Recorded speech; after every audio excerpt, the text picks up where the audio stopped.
불심이 특심한 불자였던 이정훈 교수, 종교자유연구원을 설립에 앞장섰고 종자연을 활동을 하면서 기독교를 마치 사회학이요 뿌리 뽑아야 할 존재로 인식하여 모든 공적인 영역에서 기독교 색깔을 지우는 것이 자신의 사명이라 여기며 그러한 연구에 앞장섰던 그가 어느 날 예수님을 만나게 된다.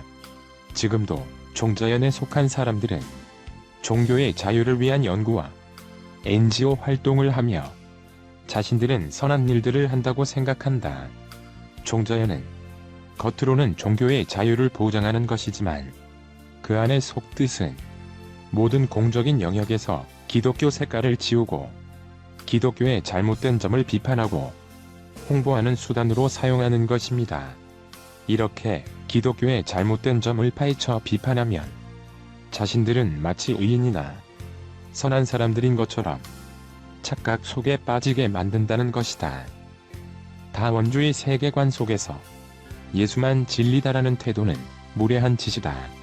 모든 공적인 영역에서 예수님 전하지 마라. 성경적인 세계관 강조하지 마라. 기독교적인 색깔을 빼라. 그래서 2008년 논란이 되었던 종자연이 제안한 종교차별금지 법안, 국가공무원법 일부 개정안의 조언을 연구 작성하게 된다. 지금 보면 기독교 언론의 비판직처럼 자처하는 뉴스 엔조이도 사회주의, 페미니즘 시각으로 기독교의 잘못된 점을 부각시키지만 결국에는 기독교 해체 세력에 동참하는 것에 불과하다고 그는 비판한다. 스스로 의인인 줄 알았습니다. 그런데 아니었어요. 예수님 앞에서 입도 뻥긋하지 못할 만큼 전적으로 부패한 죄인이었습니다. 아, 이제 죽었구나. 그 순간 이전에 저는 죽고 오직 예수만을 따르는 새로운 나로 다시 태어났습니다. 이정훈 교수는 원래 불심이 특심한 불자였다. 자신의 존재의 이유를 알고 싶었던 그는 20대에 이른 나이에 머리를 깎고 절로 들어갔다. 그렇게 답을 얻어보려 했지만 생각처럼 되지 않았다. 불교 설법에서 집착을 버려라라고 말하는데 정작 저 자신이 집착이 많았기 때문에 모순되고 상충되는 점이 많았기 때문이죠. 그래서 속세로 나오기로 결심하고 본격적으로 법학자의 길로 가게 되었다. 그는 그 물음을 잠시 내려놓고 사회로 눈을 돌린다. 모순으로 가득 찬 세상 바꿔보고 싶었다.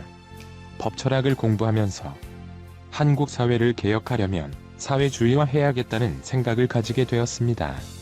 사회주의 이론에 심취해 있었기 때문에 저의 신념의 가장 큰 적은 보수적인 기독교 신앙을 지키는 사람들이었습니다. 그래서 포스트 모더니즘 사상을 비롯한 유럽의 68혁명의 경우들을 공부하면서 저도 반기독교적인 입법 투쟁을 시작하게 되었습니다. 인권이란 이름으로 포장된 신좌파 운동 이론인 종교차별금지법이 그 중 하나입니다. 모든 공적 영역에서 기독교 색채를 완전히 탈색시키는 것이 제 임무라고 생각했습니다. 그래서 집요하게 기독교를 공부했다. 상대를 알아야 무너뜨릴 수 있다고 여겼기 때문이다. 아침에 눈을 뜨면 성경부터 찾아 읽었다. 쉬는 시간엔 설교 방송을 들었다. 종교개 역사의 윈들, 위클리프와 칼빈, 아브라함 카이퍼 등을 연구했다. 초대교회 순교사화를 읽으며 순간 두려워하기도 했다. 인간이 죽음 앞에서 어떻게 저렇게 담대하고 기쁘게 죽는단 말인가. 한국 교회에서도 빠짐없이 공부하는데 충격적인 사실은 우리나라가 가장 어두웠던 시기에 새 시대를 열고 교회가 국가를 세우는데 앞장서고 이 사람들을 이길 수 있을까 하고 위축되기도 했지만 예수 그리스도를 알지 못했기에 그 순간뿐이었다고 한다. 2007년 7, 8월경 한참 더운 어느 날 종자연에서 열심히 활동하던 중 기독교를 한방에 보낼 수 있는 방안을 연구하고 교회를 효과적으로 공격할 수 있기 위해 재충전을 갖기 위해 양평 근처 암자로 들어가게 된다. 그러나 절에 들어오면 머리에 두통이 오고 무거워지고 힘들어지고 벗어나면 괜찮아지고 그래서 안 되겠다 싶어 잠시 쉬려고 집으로 향한다. 집으로 가던 중 차가 막혀 점심 늦게 집에 도착한 그는 아내가 늦은 점심 준비하는 동안 쉬면서 기독교 방송을 보기 위해 채널을 돌렸다. 그 당시 그는 기독교 방송을 시청하면서 욕하고 비판하는 것이 취미이자 즐거움이었다고 말한다. 아, 저런 망상에 빠지는 사람이 많구나. 망상도 다양한 유형이 있구나. 하고 보면 너무 재밌죠. 그러나 하나님은 이정훈 교수를 쓰시고자 미리 준비하고 계셨던 것이다. 하나님은 때가 되니 의인이라고 생각하며 기독교를 비판하고 해체하는데 앞장섰던 이정훈 교수를 완전히 뒤집어 놓게 되는 날이 이루게 된 것이다. 그는 평상시에는 설교 방송을 들으며 조소하면서 들었다고 한다. 그런데 그날따라 한기채 목사님의 입에서 나온 죄인이란 말이 뇌리에 박혔다. 법을 공부한 그에게 이 단어는 더 날카롭게 꽂혔다. 평상시 같으면 죄인? 너나 잘하세요. 하고 조소를 날렸겠지만 죄인이라는 순간 갑자기 혀가 굳어 언어를 잃어버렸다. 함부로 입을 놀려서는 안 된다는 생각에 사로잡히는 순간 그는 하나님 앞에 엎드려졌다. 아, 이제 죽는구나. 온몸의 세포까지 죄인이요. 머리부터 발끝까지 완전히 부패해서 죽을 수밖에 없는 죄인이구나. 지금까지 세상을 바꾸려고 비판을 할수록 더 의인이라고 생각했던 내가 완벽한 죄인이요. 하나님이 법정에서 너는 이미 죽었다고 선고한 것 같았다. 그렇게 하나님 앞에 한참을 엎드려져 부들부들 떨다 일어나게 된다. 일어나고 나서 이게 뭐지 하며 어쩔 줄 몰라 밖으로 나왔다. 그 당시 서울 명륜동에서 살고 있었던 그는 늘 다니던 골목길로 걸어 나오게 된다. 그런데 완전히 세상이 바뀌어 있는 것이다. 그때 너무나 놀라웠다. 그동안 사회와 기독교를 비판하며 불평불만이 가득했던 내가 그 길을 거지 같은 길이라고 불렀는데 그날따라 햇살이 너무 아름답고 나뭇잎이 반짝거는 게 너무 아름다웠다. 심지어는 길가의 잡초까지도 아름다웠다. 그러나 그때까지 혀가 굳어 말이 나오지 않았다. 그러면서 생각하기를 죄인이라고 선고받았기에 마땅히 죽었어야 했는데 지금 살아있는 게 이상하게 느껴졌다. 그리고 지금까지 읽었던 성경 말씀 속에 예수님이 떠올랐다. 예수가 도대체 누구시냐? 지금까지 내 질문이 잘못되었었다는 걸 깨달았다. 예전엔 나는 누구인가? 나는 왜 살까? 어디서 와서 어디로 가는가? 하고 계속 물어왔었는데 이제는 그가 누구신가? 로 물음이 바뀌게 되었다. 예수가 누구신지 알면 그 모든 물음의 대답이 저절로 해결되는 것을 알았다. 그러면서 내가 왜 죽지 않았나 하고 생각하는데 주님이 고난받으신 것이 마음속에 다가왔어요. 이제 이정훈 교수가 CTS에서 고백한 내용을 그의 음성으로 들어보자. 지금도 얘기하려니까 또 목이 메어가지고 십자가가 뭔지 알겠는 거예요. 그러니까 누가 죽으신 거냐 이거를 느낄 때 감당할 수 없는 거죠.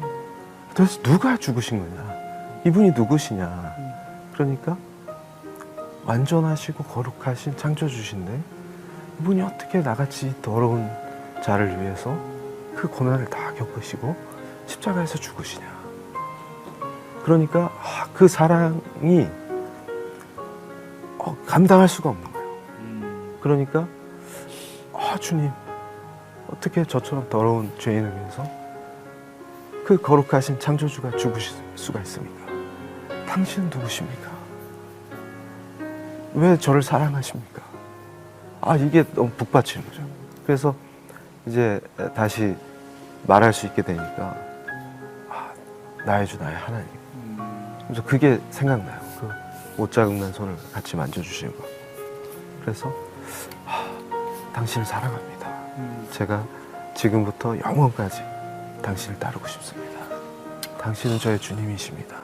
이게 고백하게 된 거죠. 그때부터 인생이 이제 한기채 바뀌게 목사님 돼요. 예수님을 만난 이후 이정훈 교수는 나라를 지키고 기독교를 옹호하는 예수님의 군사가 되었다. 그는 한국 교회를 해체하고자 하는 세력들의 전략과 전술의 가면을 벗긴 교회 해체와 젠더 이데올로기를 통하여 교회를 수호하고 자유민주주의 나라를 지키려고 한다. 이 교수는 이 책에서 다음과 같이 호소한다. 국내적으로 좌파들이 젠더 이데올로기로 교회와 나라를 파괴하려고 한다. 주위 백성들이 순교자의 각오로 다시 일어나지 않으면 우리도 유럽처럼 전멸하게 될 것입니다. 반미와 반기독교라는 공동의 목표를 위해 이슬람 테러 옹호 세력과 범죄파가 모두 동맹을 맺고 활동하고 있습니다. 주한미군 철수 투쟁을 하는 세력들이 동성애 운동을 하고 동시에 이슬람미화하기 위해 혈안이 되어 있습니다. 이제 우리는 어떻게 해야 합니까? 우리 기독교인들이 교회와 나라를 구해야 합니다. 어리석어 죽음의 그림자를 감지하지 못하고 음란에 빠져있는 백성들을 깨워야 합니다. 기독교인들이 일어나 잠자는 영혼을 깨우고 한국 교회를 다시 일으켜 세우면 우리는 모두 주의 생명으로 살 수 있습니다. 저는 이 시대에 우리에게 이러한 흑암의 상황을 역전시켜 세계 복음화를 이루라는 사명을 하나님께서 주셨다고 믿습니다. 주님이 이기셨기에 우리도 이길 수 있다고 믿습니다. 그리고 그는 주님을 다음과 같이 고백한다. 다른 길은 없습니다. 오직 예수만이 우리의 구원자 되십니다. 그러므로 그분 앞에 무릎 꿇고 우리의 모든 삶에서 예수님의 주권을 드러내야 합니다. 결코 삶과 신앙은 분리될 수 없습니다. 다른 누구도 아닌 바로 내가 나의 자리에서 예수님을 드러낼 때 결국 세상은 바뀔 것입니다. 이것들을 증언하신 이가 이루시되 내가 진실로 속히 오리라 하시거늘. 아멘. 주 예수여 오시옵소서.